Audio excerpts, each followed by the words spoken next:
Moving. Okay, good. All right, cool. Let's start.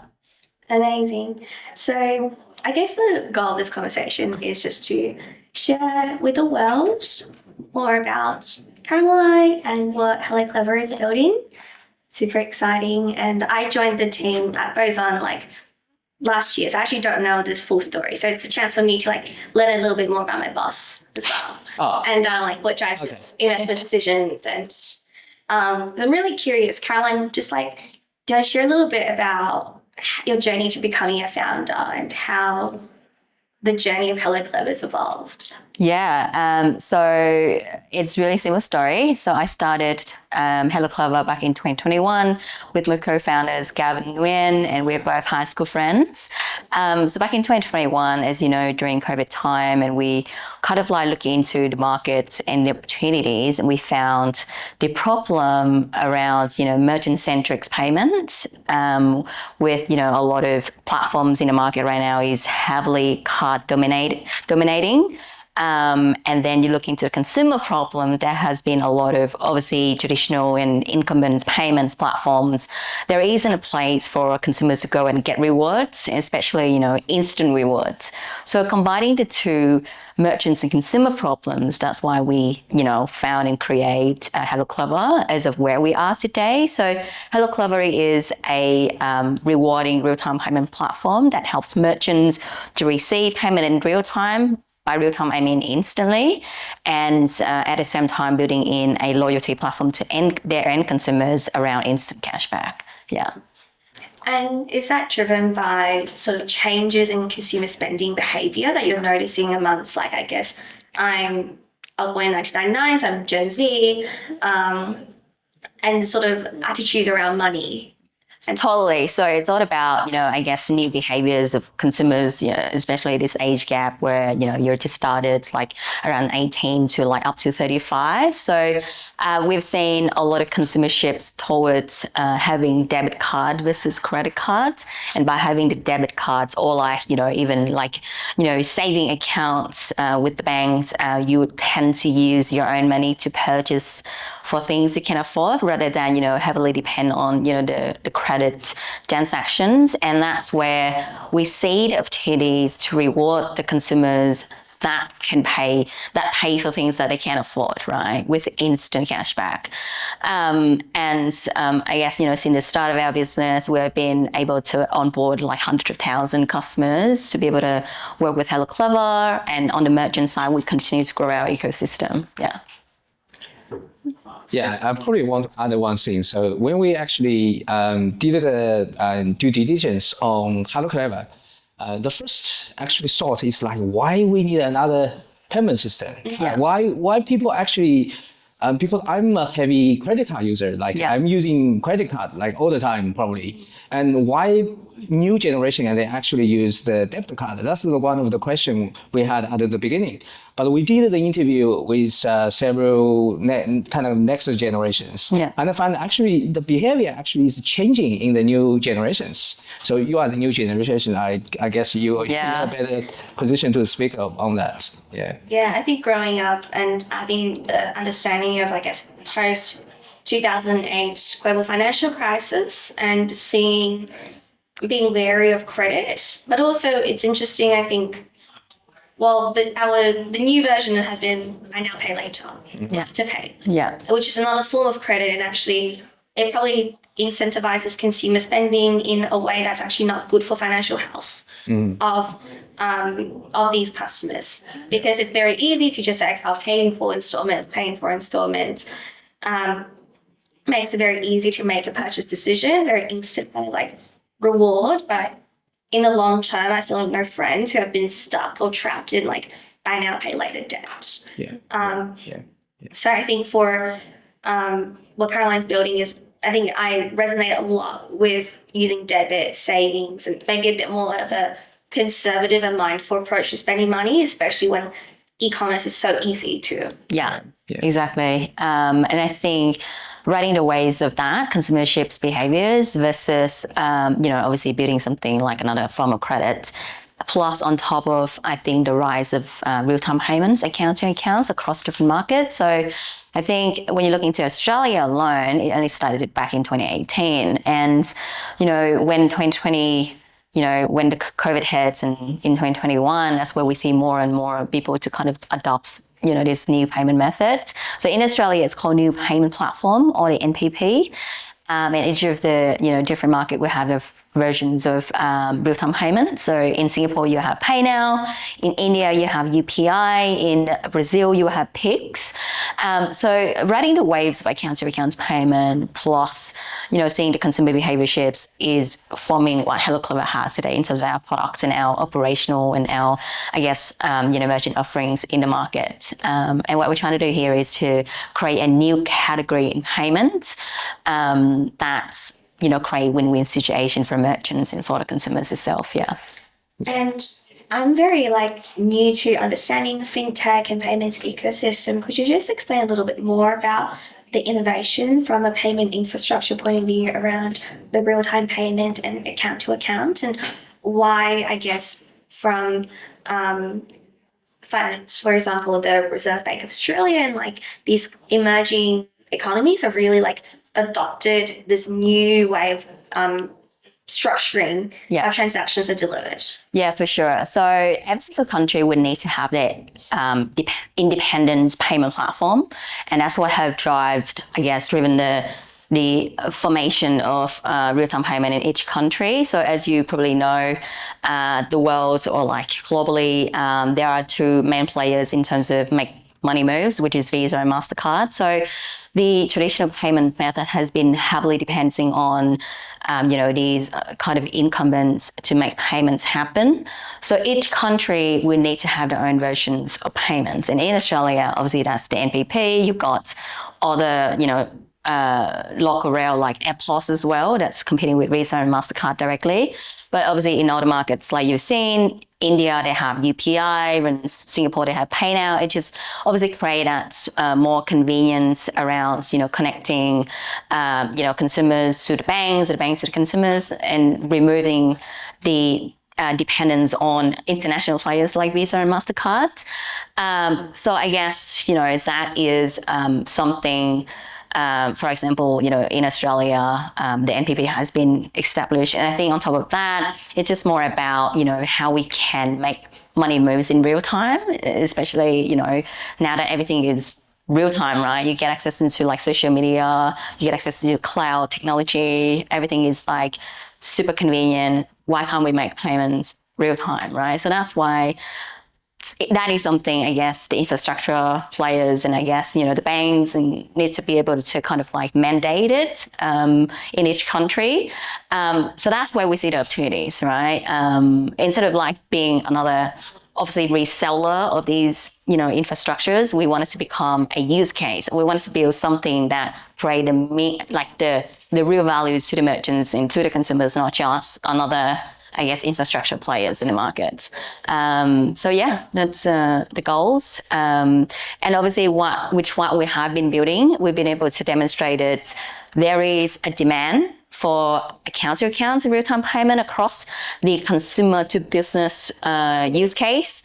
There are also B2B payments, which is business to business. For example, this is something we don't do, but I see, a lot of other fintechs doing the instant loans, like business to business instant loans. So using real-time payment, you can do that.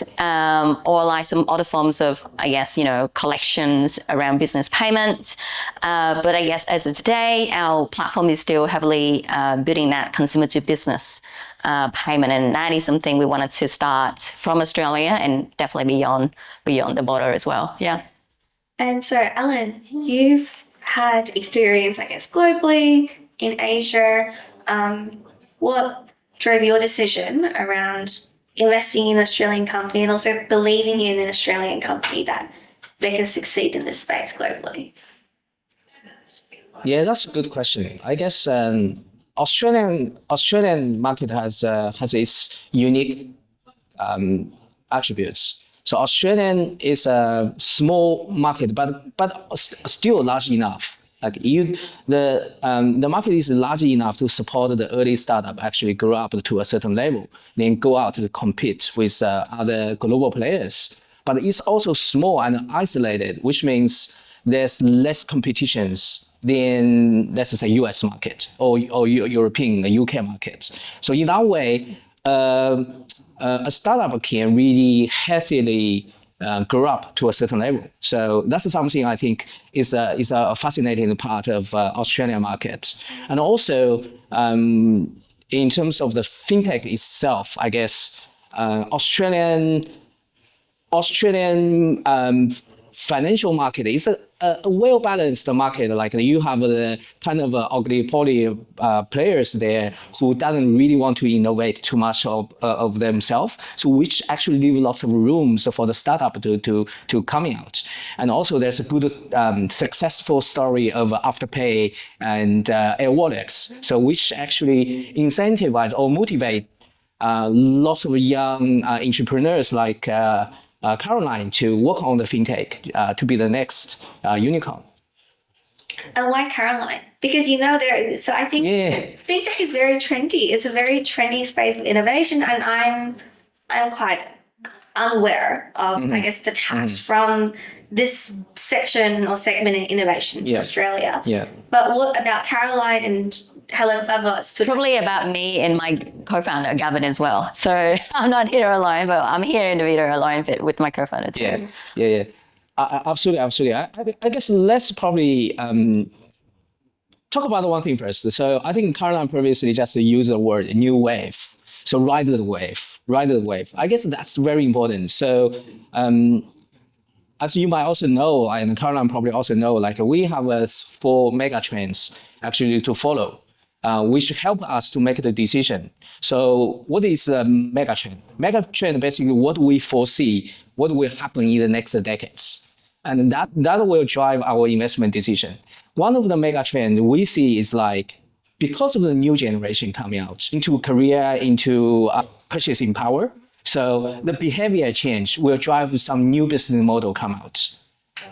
So that's one trend. And also, more and more sophisticated infrastructure or like the technology can give more possibility, like the real-time payment is one of the examples. Yeah. So these 2 mega trends actually help us to make the decision, okay, so this is a business we need to get into. But why Caroline and Gavin? I guess one of the things I want to emphasize is like, you joined only 1 year ago. We didn't know the full story, but we have been in discussion with Caroline how long? Like three years, yeah, a couple of times, yeah. Probably around like almost 1 year. Yeah, 1 year. Almost 1 year. Before, Yeah. So Caroline is very determined, like from my point of view, very determined, work really hard, but also really good at the pitching. So at the beginning, I think your business model is quite different. A bit different, a more consumer-centric products. It's more about financial empowerment for Gen Zs and millennials. Yeah. So during that time, we feel, okay, so the the revenue generation probably a little bit limited. So we want to wait and see. But we find, even during that time, we find that Caroline is really determined, have all this kind of characteristic of the good founders. So really want to make things happen. So that's probably the 2 reasons. Kind of a good mega trend, great founders, and then the business model. I mean, the MPP, the real-time payments, match both the merchant and the customer. That can create a value easily. I mean, I looked at your latest Series A deck and I was like, I am sold. Shut up and take my money. This is great. But you invested in 2022, 2021? 2021. And I was like, wow, I really respect Alan actually for identifying the potential so early at a seed stage. Yeah. Well, he said no to us the first time, and I did give up. You didn't give up? No, I didn't give up. So I come to Alan and be like, Alan, I have a new idea. And then Alan and Helen are, okay, pitch to us. And that's where we kind of, went in business together. But I think it's more about as well, when we're looking to, investors, we're looking to, investors who can support us and believe in what Gavin and myself are doing. It's not like, we onboarded any investors in our business, right? Because I think this is more of a long-term relationship. And I guess from, Alan's and Helena's perspective and obviously background, it's more like, how we can help scale beyond Australia. Because I can have, Australia as our home market, but we are here to build a global business, right? So we need to have different perspectives, different backgrounds, and that's where, Boson Ventures has been coming in a really great, investors and adding a lot of value to us, yeah. Could you give us like a concrete example of value add? Because I guess it's something when I'm communicating now with healthcare founders, I'm trying to think about how to be a value add investor. So what I do on a day-to-day basis is literally selling our business, selling to our new merchants, right? Selling to, partnerships and, finding new markets. So I normally reach out to Alan or, Helena to ask for like, what is your point of views on this, on a specific, I guess, strategy or a specific client set that we're targeting. And we get a lot of kind of feedbacks around that. So I guess the value add here is you are always there when we need you. You always respond to, what we wanted to do and always support and obviously listen to what we believe in. So I think that's really, really important because believe it or not, there's a lot of investors out there just literally driving founders like to kind of like deliver, but without adding anything. Right? Like literally they disappear, they're not talking to you, they don't care what you're doing. So this is, a group of people that we really trust and really wanted to kind of like be in business and adding, feedbacks and obviously advice from. Yeah. Yeah, it's a partnership. A partnership, yeah. It's a long-term partnership, it's not just, the money or any other things, yeah. Yeah, I think Caroline actually quite selective in terms of the investors. Right. Although I guess, by the way, we actually probably is the only institutional investor investing in Caroline in the first round. Correct. Yeah. We have a few family offices, but Boson Ventures is the only institutional. Only institutional. But you got an investor from all over the world, probably which is quite different from other Australian VC. Australian stuff. We got investors from Australia, Singapore, Europe, America, Hong Kong. So our cap table is quite diverse. And were you did you go to these countries to meet these investors? No, that was a lucky bit. During COVID time, just after COVID, so travels was limited. Yes. You could go, but I think everything could happen online back then, right? Right now it's still like that, but I guess because of these, normal international flights are now back, so it needs to be obviously in person, but before you didn't have to, yeah. And so you really took advantage of that. I guess for sure. A global challenge, but that presented the opportunity. But the thing is, right, we're building our global business from day one. Yes, we are Australian startup, but we wanted to be global. So that's why I think it's our decision as well to have multiple investors from different geos to support us later on as we need them, right? Yeah, so.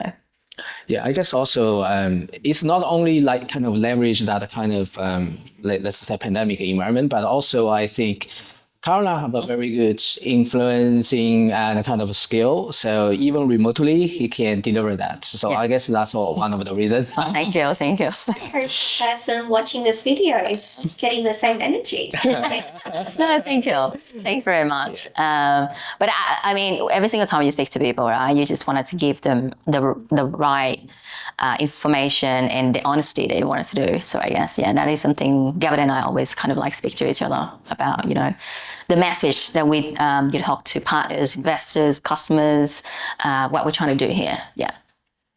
And you have not only global investors, but also global team. Yeah, we have a global team actually. Yeah. We do. So we have a global team. So we're about 40 employees.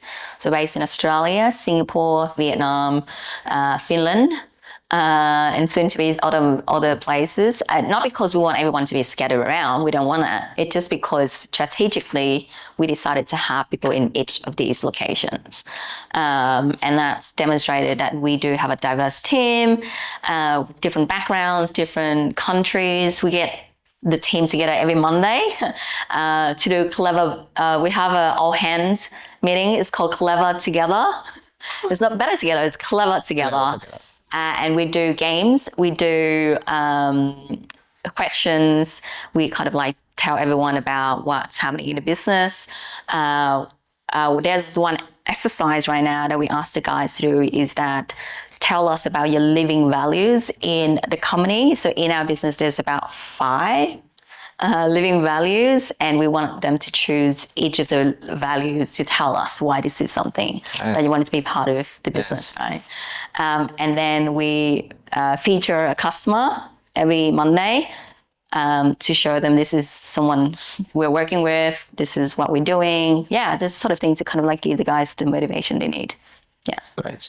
One thing I actually observe in terms of team building, I guess you are a leader who can attract and manage those leaders, senior or at least that have a more like experience than us. Yeah. Than yourself. So that's something I observed in the past 2 years. So that's something you done really well. Yeah. So I think the more our business grows, the more senior leadership team members we need to be part of the business, because believe it or not, we need to deal with like, licensing, banking system. We need to deal with, compliance. We need to deal with, customers, arrangement. So we need to have senior and, people who are experienced, not just in the payment space, but also in other areas, like in operations, in finances, to help us supercharge the business. And I think what, myself and obviously, the management team, including me, Gavin and Reynard, who's our COO, has been able to demonstrate it. If you join us, we'll be able to grow something big together. I think, and that's kind of like convinced them to join the business, because as you know, startup is risky, right? And to be able to, work together and become like a big team. It's not just about the incentives that they get. It is about the bigger picture that will be, and the journey that we can be together, during that process. Because for startup, right, every day is different. It's not like a corporate environment where you know exactly what you're doing. Yeah. With startup, it's like things comes and goes really quickly. So we need to be able to kind of convince and get the leadership team, the senior team, to follow the journey, follow the founders' visions, and do things together, right? So yeah. And as founders, now you have 40 people really reporting to you. How have you had to evolve personally, professionally, as a leader, as a CEO of a company, and what has that journey been like? Yeah, so the more you grow, the more you feel like you need to delegate, right? You need to trust your team. All decisions used to come to me, but right now I don't do that anymore, which is fantastic. So you need to empower your team. So you need to get them to make decision that it's within their, obviously, scope of work and within their power to do so. So we do have obviously a leadership team, management team, leadership team, and obviously head of departments who can obviously, manage the team and deliver results. Yep. So delegation is something, and empowerment is something that I've been learning when scaling the team right now. So we are 40 employees, but obviously as we grow, there will be more and more. And I trust every single team members in Hello Clever will be able to make decisions themselves instead of like going to us and asking for yes or no questions, because I know it is something good for a business. We always say yes. So yeah. And how do you manage, you have a co-founder, Gavin, and how do you delegate amongst yourselves as co-founders? Yeah, for sure. So from day one, Gavin and I already decided obviously our own kind of responsibilities in the business. So I'm more on the sales and operations and a little bit marketing. Gavin is more on the product and tech. And that's why we are co-founders, right? So when we started the business together, we need to make sure that our skills don't clash. So, and that's why, Gavin and I sitting down together to kind of like look into our background and our skills, what we can be doing, what we're good at, what we are not. So, so every decisions around product and tech, obviously, I'm not a tech person, so I can't be involved in those decisions. It's Gavin's decisions. But everything about sales, growth and I guess market expansion is all about me. And right now I got Reynard as well as COO to work together towards that. So we do have clear responsibilities in the business, and we always respect each other's decisions. So for example, if I said to Gavin, can you build something for me, like a new product? He needs to identify the effort to do it, and I need to demonstrate to him that whether we'll make money for the business or whether it's a profitable product. If not, then he's not going to touch it. So that is something we need to kind of demonstrate to each other. And when Gavin builds the product and deliver to grow, he needs to make sure the product is working. And he needs to make sure it is a complete product, not a half-baked product. Because otherwise he knows that the growth and operation team will say something after, right? So yeah, that's that kind of expectation that we set for each other. And it sounds like you're also holding each other accountable and Correct. stages during Correct. the process. It's not just beginning and then end, you're checking in and... Correct. So we do have, product checked in. So our sprints run about three weeks. So we do checked in every week to make sure are we meeting expectation. This is something. So we do have a really good process right now and governance between grow and product. Yeah. That is very important in terms of like the fintech product, right? Yeah. Exactly. Because as you know, as business scale, there's two things, right? Grow and product. If product cannot meet the growth demand, you'll be behind. And if the growth cannot meet the product's demand, meaning like, yes, there's a bunch of new products, but you cannot sell them. So what's the point of building new products, right? So it needs to be balancing between that. And I think what Gavin and I has been doing is quite balancing right now to make sure that we're building new products and we can sell it. Yeah. It's not like you're sitting there for nothing. I think for Hello Clever or for lots of fintech company, actually, the merchant side is more a sale-led growth. But for the customer side, it's more product-led. So which means like you need to be really good at the selling, but in the meantime, the product, fine-tune the product is also equally important. Yeah, and I guess I probably come from it as a consumer. I've tried the app and I want to do my instant cashback. I'm excited to go to an in-person merchant and get my instant cashback with my Hello Clever app. But could you describe to me what the pitch is to a merchant? Like, what problem are you solving for them that current solutions or previous solutions haven't addressed? And why they're so enthusiastic about adopting Hello Clever? Yeah, sure. So on a merchant's problem, there's three things. The first one is because we build on modern rail, so we can give you instant settlement. Every single small to medium business in Australia and obviously the world, they will want their money right away. So we have the ability to settle their money that we collect for them instantly, every single transaction, and that helps with them in terms of working capital. The second point is that we do offer quite a reasonable fee versus any other payment platform that you've seen in the market. And the third one is our platform, because it's directly connected to the bank ecosystem. That's why we give them a really quick, operation model, and in terms of auto reconciliation, etc. And there is less to no chargeback, because chargeback is an issue with cards payment. So chargeback means fraudulent activities, right? Where a user go, get cashback, or like they purchase something and then they go to the banks and call it and said it's a scam, whereas it's not a scam. So we be able to balancing that kind of protection for the merchants, and also on the consumer side, we know who they are, so we kind of like communicate that between the two and solve the issue for them. So it is a no-brainer to adopt Hello Clever, because again, you get instant settlement, right? In terms of loyalty, because it comes with the payment platform anyway. So you'll be able as the merchant to set up a cashback campaigns, as what we call, which is part of our products. So it's super customized to each merchant, because you can imagine e-commerce, for example, right? They do have different margins, right? So we wanted to be able to give the flexibility for the merchant to set up the cashback campaign based on product level, based on tier, based on period. For example, Black Friday, Mother's Day, Father's Day, you can set up like multiple campaigns. Recently we did one with Aftershock, which is a 6 years anniversary for their brands, and they're doing like a $50 cashback on their commuter purchase, which is quite exciting. So things like that, we give the merchant the flexibility to do that on their own. Yeah. Just add one thing, like for the instant settlement, currently I assume it's like usually the bank settlement or Visa or Mastercard settlement requires It takes 5 days, right? yeah, 2+3, so it's like 3 days, 5 days. Yeah.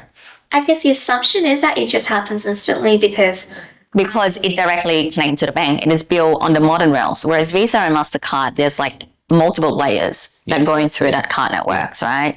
Yeah. And it has been around for 50 years. Yeah. So that is one of the limitations on the card side. But I guess, writing, again, accounts to accounts payment is getting popular, getting adoption in markets like Australia.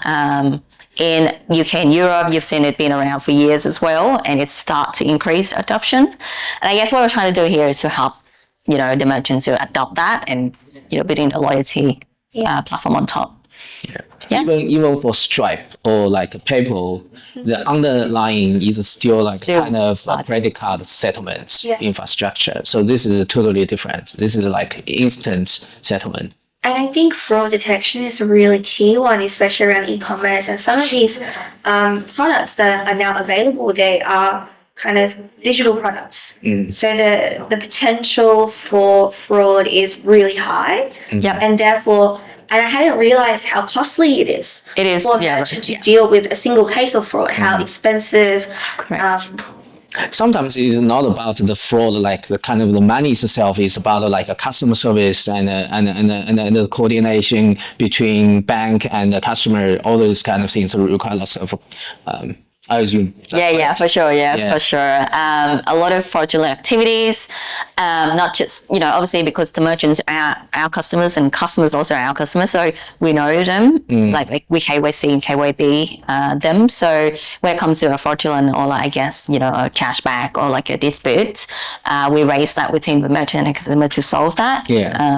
Normally, if you build that on the card rail, the majority of the time the consumer will win.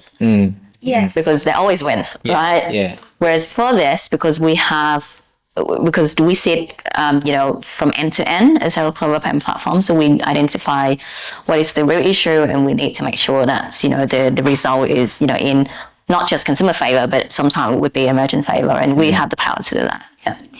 That's very powerful, especially for a small and medium-sized enterprise. You don't necessarily have the bargaining power, right? With these credit card companies and these relationships because they're simply not big enough to matter. So we have been heavily invested in fraud, monitoring tools for our data transactions. We partner with a global company based in Singapore because again, we wanted to become, we can be able to scan transactions globally, not just in Australia. And we also design our product in a way that we make sure the merchants can do that themselves. So when there is a dispute, the merchants can, initiate a dispute and obviously communicate with the customers as well. So it's a lot of things around fraudulent activities that we can talk about. But I guess one of the benefits of real-time payment is that, yes, it's not always just on the consumer protection. It's a fair way to do it. It's a fair, I guess balancing between merchants and customers more. And I'm an avid user of finding online shopping deals. I love finding deals. I love a good bargain. And so I have noticed that there are other approaches to cash rewards and some competitors looking at rewarding consumers or driving purchases through cashback. But I think something special about Hello Clever is also the ability to do it in real life. It's not just through e-commerce, but tell me more about how I can go to a cafe and get like a cashback on my coffee purchase. Yeah, for sure. So recently announced our partnership with Tyro, which is the largest independent POS offline terminal providers in Australia behind the big banks. Obviously having a partnership with Tyro is super important for us because when you look into the market landscape right now, for example, Shopback, right, which is a dominant cash rewards platform, not just Australia, but across Asia Pacific, they're doing that from starting, through a consumer apps. So the behaviors around Shopback is that you need to open your app and you scan the QR code that put in front of the counter at the cafe, and then you get cash back, right? And that's not even instant. So working with Tyro has been, helping us to be able to deliver instant cash back every single time you tap on the terminal, a Tyro terminal. And what we wanted to do here is, yes, we wanted to bring that in-store, the instant cashback value prop for the consumer in-store. We also wanted to increase this, the purchasing behaviors for the customers at the merchants that we work with. We have been able to integrate it into Tyro ecosystem of about 70,000 merchants across Australia to scale the instant cashback value props, right? Because we are doing that online. So the strategy is, okay, how are we going to go offline, which is 500 billion in market values in Australia versus the online market is only 50 billion. So it's like 10 times the online market. So when we started to put around, obviously, the ideas of this, we decided we don't want it to go alone. We wanted to do a partnership with someone that we can add values on, and Tyro comes into the picture. We launched our pilot program a month ago, and we're still obviously testing the product and make sure it's running, smoothly from end-to-end transaction. We've been, working on a few partnerships right now to be able to launch that on the mainstream later on this year and, next year. But I guess it's one of the key benefits for that on the consumer side is that, yes, you'll get instant cash back every single time you tap on the Tyro terminal, and that is super powerful. And we're using that through real-time payment again, right? Using our own technology to deliver that product. We're seeing results now, which is quite interesting, to kind of giving us like ideas how consumers want us to get their cash back in store, because again, as I said, the offline market is really, really, really big. So this product has created more key defensively for our business, right? Because again, it is our own product in partnership with a big player in Australia. So we could bring this in other markets and doing the same thing. And I guess if you look into other deals previously, that is why Square bought Afterpay, because we wanted to integrate into the ecosystem. So we did that with one player over here. We wanted to demonstrate, obviously the case study. We're pumping our case study later on. And we wanted to go to, other markets and do the same thing, right? And that is create a key defensively for us and why we're doing better than other competitors, yeah. And I love my coffees. I love my bubble tea, and I now try and see there's a Tyro terminal when I'm paying for them. Yeah, because then you want to get it. Correct, exactly. Because there's a lot of repeat customers, and I'm so bad at carrying a coffee cart. Yeah. The independent cafes, they print off these paper-based cards. You get punches each time. So are you able to digitize that experience? Yeah, so that is a reward for you to get a free coffee after 10 purchases, for example, right? So what we're trying to do here is you get cash back on every single transaction, regardless of, whether it's like the first time, second time, you will always get cash back. Wow. Instantly with that experience. And the way that we build a product is super simple for the consumer to do that. So basically you need to download Hello Clever app. You're going to link your card. So any cards that you use on a day-to-day, like you can link multiple cards as well, like Visa, Mastercard, like Commonwealth Bank or like NAB or whatever. And then when you type, you link your card and you scan, and you don't need to scan, sorry, you tap at the Tyro terminals, you get cash back instantly. You don't need to open the app. You don't need to open the app. You don't have to do anything. You literally just tap your card is what you would do normally on the Tyro terminal. So in order to scale this, right, you need to have a partnership with like a big player. That is, something we've done. Build a product to fit into the ecosystem. Yeah. We take that as well. So the next step is to scale and integrate as much, merchants into this as possible, because that's how you can give the consumer the values again around, getting the cash back every time you go. Yeah. Yeah, I guess actually in the market there's quite a lot of cashback or cash reward products. Yeah. I guess at least we haven't really seen someone actually grow really, really big. Because there's a friction, like as I just mentioned, you don't really, like for those apps, you actually need to open the app, you need to scan, and you need to wait until you accumulate a certain amount. Yeah. Then you can use that only on their shop. So that's something create a friction among the users who want to adopt that. So it's very hard for them to scale up really big. And also, because they only rely on the cashback, percentage of the cashback to generate revenue. So it's not enough to support their growth. But for Hello Clever, the majority of their revenue actually coming from the payments. So cash reward is just one way to incentivize the users to use the Hello Clever payments. Yeah, that's right. So I guess this is a kind of a beautiful business model. Yeah, correct. Yeah.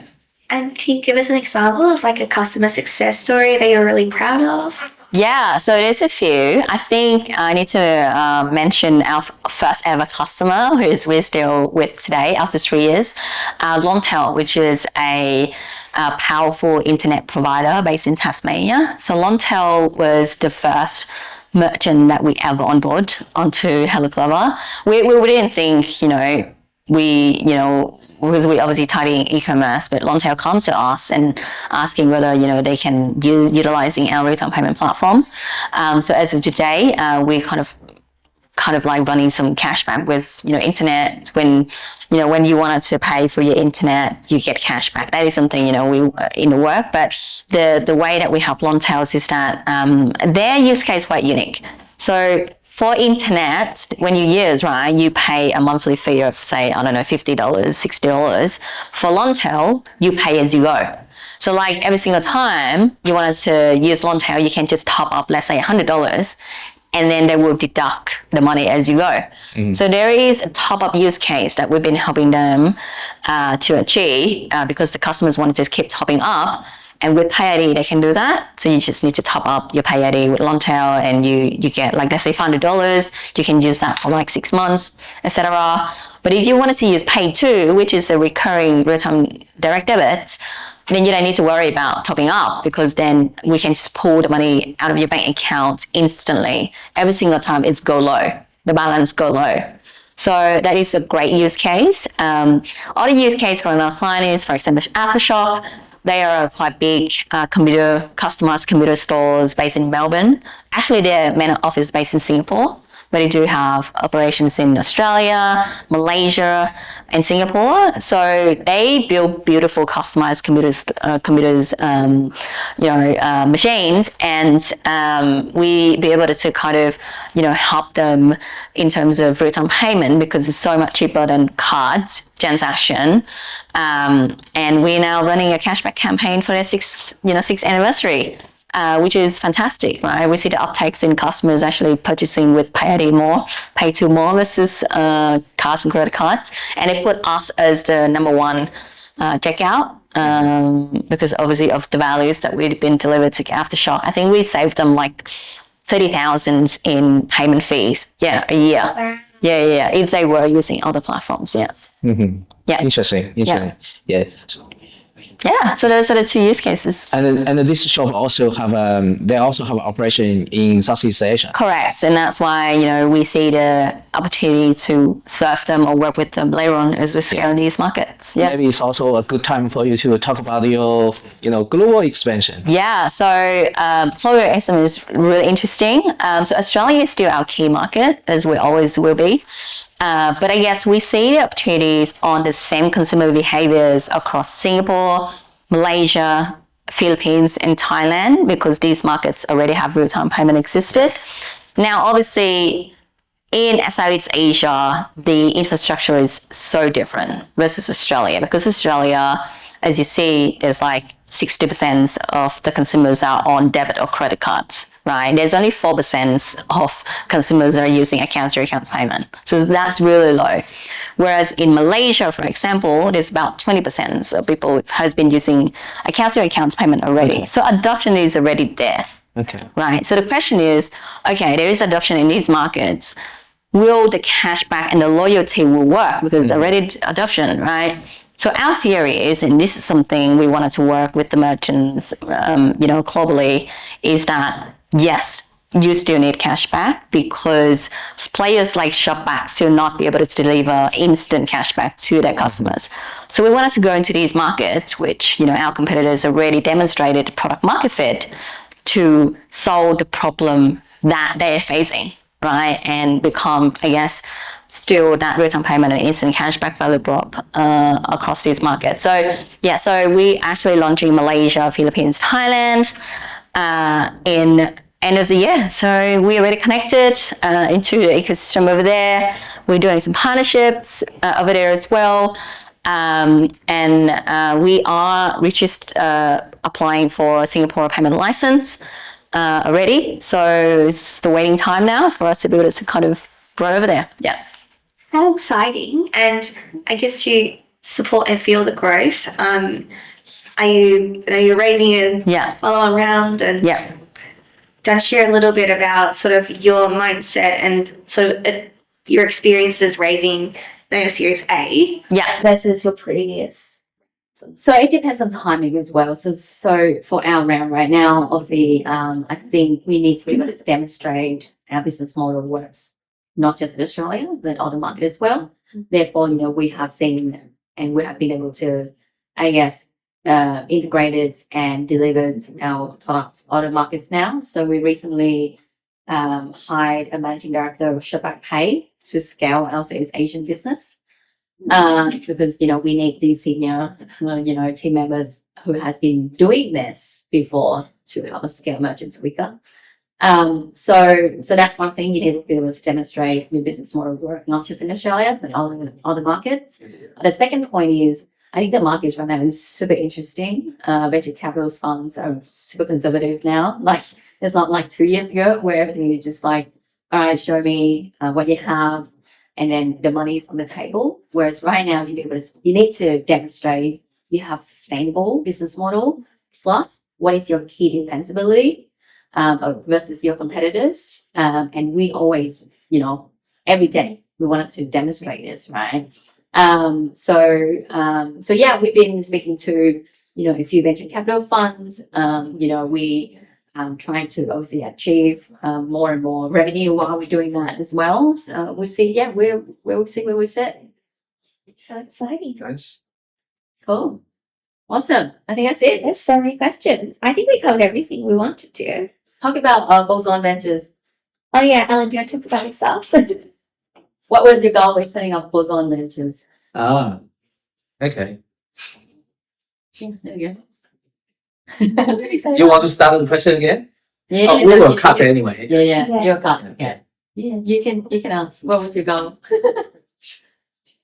What was your goal actually? I actually don't know this very well because I joined Boson when you already had a portfolio.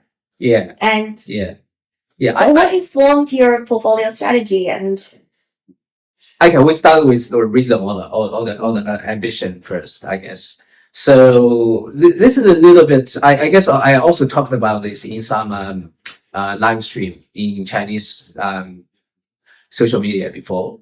So I come to Australia 10 years ago, and when I was doing MBA in Melbourne Business School, I was invited to A.T. Kearney's ASX executive breakfast. So in that room, probably around 50 people. So I'm the only Asian people in that room. Only Asian. Okay. Wow. Yeah. In the meantime, so I got lots of friends, actually, not lots, but several friends come from China, migrate to Australia. They want to get into politics. So they join the Labour Party, they try to make an impact in the community. But my theory is always kind of, you need to be as an Asian. So, by the way, Caroline, you are the Vietnamese Australian. Yeah, Vietnamese Australian, yeah. Yeah, so I guess you need to be successful in the business so that you can have the impact in the community. Then when we look into the venture capital space, I think Asian did a really great job. Like no matter whether Chinese or Vietnamese, they did a fantastic job in Silicon Valley. So there's lots of famous Asian investors in Silicon Valley. But if we look at here, so there's more work to do. So that's the reason, like, I feel, okay, we can work on this. And that's the reason I started the Boson Ventures together with my business partner, Helena. So I guess that's the background story. All the things really motivated me to do this.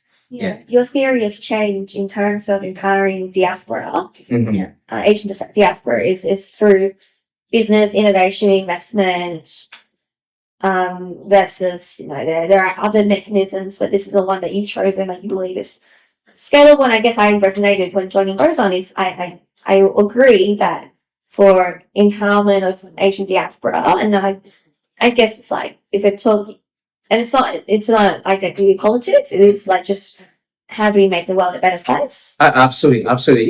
It's more around like you want to make a mark kind of in this area. So if you look back into what I did before, I did a startup by myself in China. I did strategy consulting.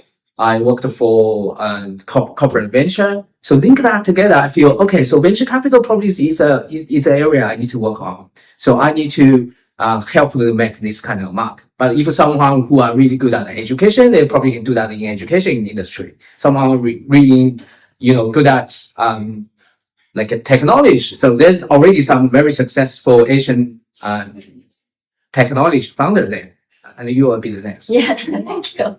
Thank you very much. And Caroline, I feel like you've been really courageous in actually pointing out to these sort of inequities and I guess challenges faced. And there's a reason, there are a lot of narratives around, driving more impact, directing more capital, the lack of female investors, female founders, funding going to female founders and mixed gender teams.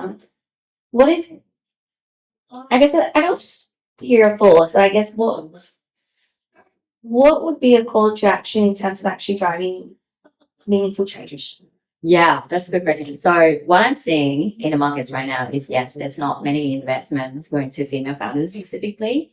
It's only like 3% of the investment will go into the female founders. I think one of the problem there is because we don't have enough female founders that actually can have enough ambition or enough, courage to build your own business, right? So the first thing that we need to solve is that you need to and have role models for these, ambitious female founders to go and build their own business, right? So you've got the Melanie of Canva, you've got Bumble CEO who has been, building successful businesses.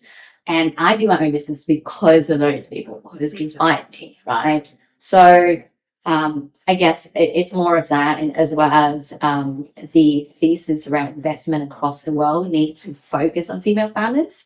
So there's funds that have their own mandates and thesis just investing in female founders. And we wanted to see more of that because that gives us, someone like myself, the ability and open more doors for us to be able to reach more into, capital venture funds, because believe it or not, we are competing with the male CEOs. Right, we're not competing with our own female CEOs. We're competing with the male CEOs, and that's accounted for like 98% of the investment really went into them.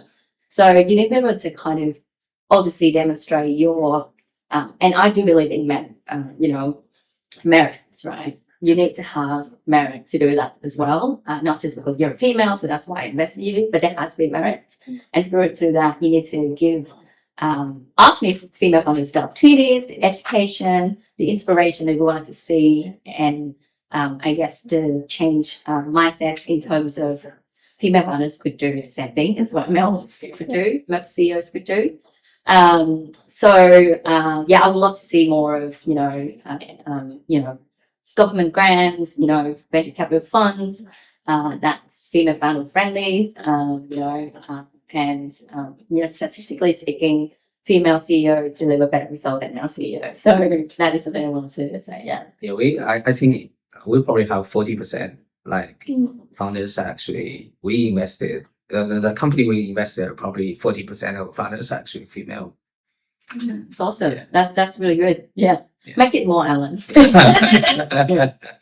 Yeah, that's cool. That's cool. Great conversation. Thanks for having us. Amazing. Thanks. Awesome for having me on this, and hopefully it'll be helpful. Yeah, cool. Thank you. Thank you.